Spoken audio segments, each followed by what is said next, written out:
and welcome back to the hashtag Guide My Everywhere show. I got the pleasure of speaking with Dana from Rocket Software. Thanks, Dana, so much for joining us today. Hey, thanks for having me. I appreciate it. Yeah, so you've been around the IBMI world for a while, and be curious to hear a little bit about how you got started. So yeah, that's actually an interesting thing. It really wasn't on purpose. I was a head lifeguard for a city in Southern California and needed to get a corporate job. Um, my girlfriend at the time, now wife, we were becoming more serious, and I thought it was high time to be responsible and get a good, decent job. So I got a temporary position at the reception desk at a pharmacy benefit management company in Orange County, California. And from there, worked my way into a temp position in IT, where I was put in front of a IBMI system and asked to run report. And back then, that was 1999, 26 years ago. I looked at that screen and was thinking to myself, what have I done with my life to deserve this, Um, but through working with the systems and getting to understand them and a lot of effort, not that it was necessary to become adept on the system, but that it was necessary for me to further my skill set and move through my career. I gained a lot of knowledge about various aspects of the system and really gained an appreciation for what it is, what it can do, and what its place is within an environment. Yeah, like, make you walk me through what's like going from like a pretty relaxed surfer dude environment into working in corporate and then having to get your hands deep into green screen and then IBMI. Can you walk me through that a little bit? Yeah, definitely. So, I mean, my attitude has always been to be full bore on anything I'm doing. So, even though it might have been lifeguarding, I was very serious about, managing the lifeguards we had, managing the facilities we had. So, I think a lot of that naturally applied to where I went into the corporate environment. It was very different. No flip flop, um, and no short. That one killed me. But a lot of it applies throughout your different careers and your different times in life, and that's finding systems to execute on what you need to do, and finding a way to navigate the ins and outs of the different people you work with and all the different things that you support. Wow, that's really interesting. You see, you've been doing this for almost 26 years now, and it's kind of a scary thought. Like, you're kind of on the younger side of the IBMI world. And what would you say for the next generation of IBMIers? How do you help them get used to this technology? May you could share some of your thoughts around that. Well, so I think some of the onus is on those people coming in, where it's, be humble, understand that these people you're interacting with when you're coming into a new job and a new career path do have a lot of knowledge, and they actually know a lot of cool ways to do things that maybe you hadn't thought of. And even though they may seem different than what you've seen working with other platforms, there's a lot of experience that you can gain from those people. Now, on the flip side of that, what I will say is there is a lot of onus on us as the community that's already here to support those people coming in, meet them where they're at. There's so many tools on the platform now to allow for people that have no experience on 5250 or any of the other, ways that we historically have utilized the system to come in and use it their way. We have a lot of people using terminals and SSH to come in. We have graphical tools. We have, ACS and Blue Zone and stuff like that. And we even make an emulator at Rocket that allow for you to have a better user experience coming off of other platforms. So I think our ability to facilitate the integration of those people is huge. I think we can do an even better job than that of getting people up to speed. Certainly. And, talking a little bit about the IBMI community, and that's what you're touching upon. Where do you see the opportunities for growth and potentially innovations in this community specifically? They're largely a lot of the same opportunities that other platforms have. The integration with AI is going to be huge. That is the 900-pound gorilla in the room right now. But now it's definitely AI, and finding ways to work with AI to facilitate your job and facilitate your environment and speed things to production in a way that's accurate. So I think understanding how those technologies work and then understanding the limitations and benefits of those technologies is what's going to get you there, because they do need some handholding right now. That's going to get better and better over time. Yeah. So I think the adoption there is going to be massive. I think being welcoming to new people coming from outside environments and understanding that there's a lot of knowledge to be gained by looking at the way other systems are managed. We have such an enormous breadth of ability to work with these systems that we have, and doing that in maybe some new and innovative ways that may come from some other sectors within IT and technology could really benefit us. Yeah, I love that. And maybe we talk a little bit more about where you're seeing AI changing the landscape. So definitely in the coding space, now can be written in part by AI. I think that's scary for a lot of people because it feels like I'm going to lose my job type situation. But I think in actuality, it allows for you to do things quicker, manage the output, and manage the processes that are being created.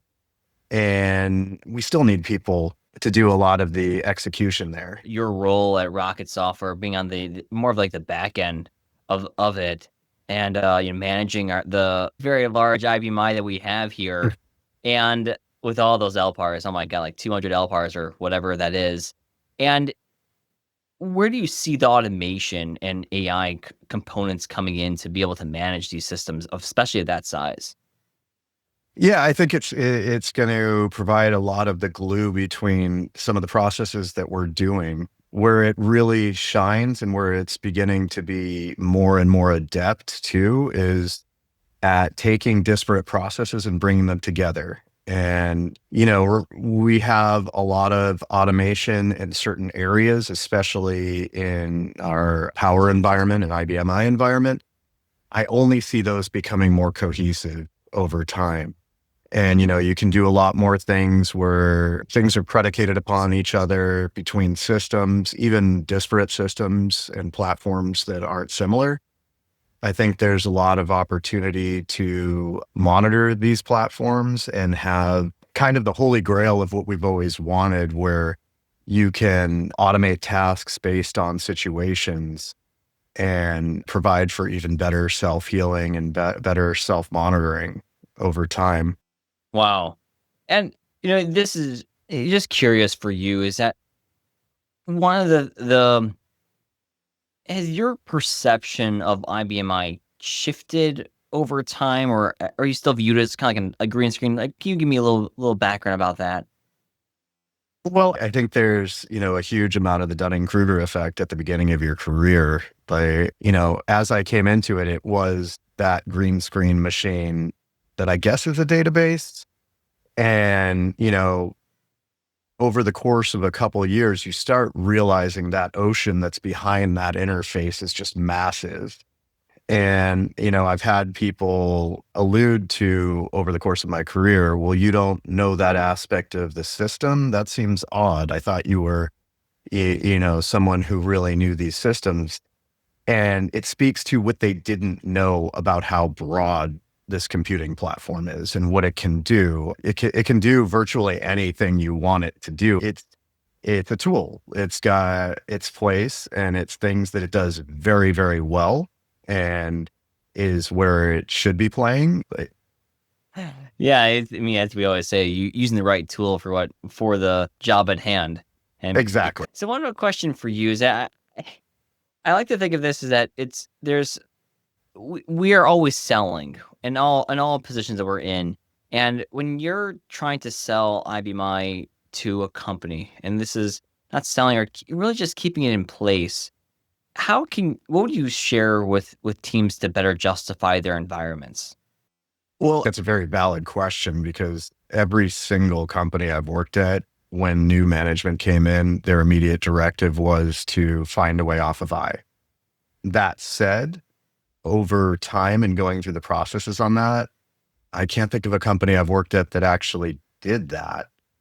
And in large part because they do realize the benefit of one, their homegrown applications that they have on I that are providing value to their businesses.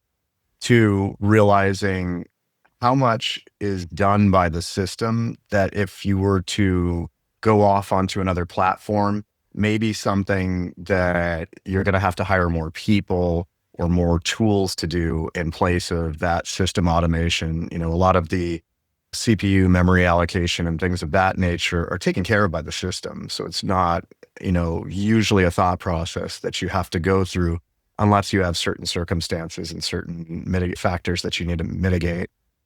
I think a big part of that process is on us as IBMI professionals and actually advocating for the system where it makes sense, aware of the needs of your management and your environment in a way where not advocating where it's not necessarily the right answer. When used in the right situations, it's such a powerful tool and it speaks for itself. We definitely need to advocate for the platform within our environments is utilize it in as a modern way as we possibly can. It's really easy for a lot of us, especially after 26 years of being on the platform, to do everything through green screen, to do everything the way that we knew how to do it back then. But when we take advantage of these new ways of doing things that we've been provided, like using Navigator or something like that, which is continually updated, you show the business that there's value in the system and that it's not the antiquated thing in the background that looks like it's from war games. It's actually a continually evolving platform that's modern, powerful, and can drive business initiatives. But there's also the aspect of how we interact with the other business units that we work with. I talk a lot about empathy when I talk about how we need to conduct ourselves within an organization like this. And it's very easy to become the IT business unit that believes everyone is stupid out there and nobody knows what they're doing. And thank God they have us because we are geniuses in our environment. That's fine and all good and well, but it doesn't promote what we're doing and it doesn't help anyone within the environment. And so coming to the table with empathy and working with people in a way that shows that we understand that they have needs that are real needs and not precipitated through ineptitude. It just adds value to what we're doing and makes you're taken more seriously. I think there is an issue with an IT and sometimes within our community where we think we're the smartest people in the room. We come at things from that perspective. And I think you're already kneecapping yourself when you do that. So really having an understanding of what your business does, what the different players do, why they're asking for what they're asking for. I think all that comes back to shining a positive light on your department, the systems you work on, because it's all seen as one thing. And if you're a problem in your organization, that system's a problem in the organization. So.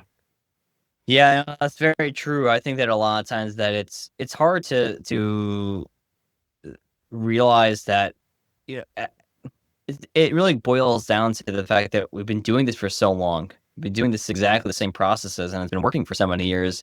And so you're trying to tell me to change it, but why? Why do I need to do that? And And I think to your point about coming in with a vantage point of empathy really going to Yeah. be helpful for it, because you're telling me to move this. Well, let me hear you one more time. Explain to me why I need to do it. And then it changes the feeling towards it, because you're not just being annoying, and you're actually listening a little bit.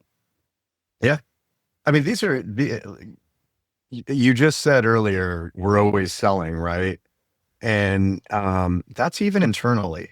These are our customers. I think looking at your coworkers that have requests for you as customers with a genuine need, instead of looking at them as that annoying person or that annoying department that always has stuff for me to do.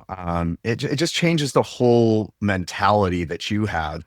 And that shift actually shows in how you interact with other departments, how you do work for them. And I think it just makes it a better job environment. I mean, who wants to come to a place where you serve idiots all day? If you're thinking that way, you're going to be a very unhappy person. And it's just not the reality at most places that you're going to work. Damien, when did you get to this idea? Because this doesn't happen overnight. You obviously worked on this for a while. Uh, well, I think for one thing, I'm old. but, but I've been doing this for a while and I've made the mistake. I've been the guy who 20 years ago was dead set on that he was right. And this person who was coming to him with a problem was wrong because they had been wrong the last 4 times, and then got humbled hard and had to eat that humble pie and realize, man, I still need to do the work. I still need to service the customers regardless of past performance and stuff like that. It should shift your mentality to have time in.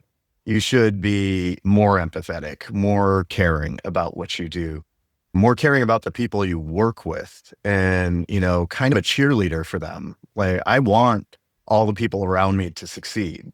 That's what we want. And again, if you start coming at things with that mentality, it starts painting how you do everything within your organization. I think if you come at it with a negative attitude, that's what you're going to get. I mean, it largely gets reflected back at you. And I don't want to say that in a way that it sounds too hokey, because I'm not putting some kind of mysticism upon it. I'm just saying it from a perspective of people react to what you do, and it matters. And if you want to be doing this for a long time to come, and if you want your platforms to be seen as integral parts of the business and not just things people are stuck with, then you need to conduct yourself that way. Because the reality is, IBMI within most shops is at the center of everything. At Rocket, we're developing for a number of different platforms. We're developing things for IBMI, things for mainframe, things for AIX. So it's easy to lose sight of that at our customer environments. These things are dead center of the enterprise.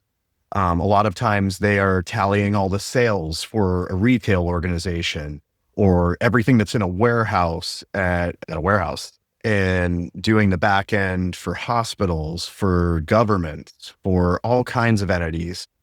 And by the nature of what they're doing, you are the core of the enterprise. And I think that's a little bit of where some of the God complex that you see in IT comes from, is that, you're seeing everything. And in order to manage that in an effective way, you really do have to have enterprise level procedures and processes in place. What it really is creating a positive experience for customers. And I think grabbing some of that from those industries and bringing it into IT, that's massive. I mean, that's kind of what we've been talking about the whole time, right? Creating a positive experience for our customers. And that's what I strive for. It's kind of innate in me to just go for that. I want people to feel included. I want people to feel their needs are important to us and that their ability to do their job is important. And that's not something that you have to be born with. That's something you can learn over time, and I think it helps a lot to learn more about your coworkers and learn about what they're doing. And like I said before, the rest of the business. Even if you're at an insurance company, there's things you can learn about the business and why, how do actuary tables work? Like what are they doing for claims adjudication?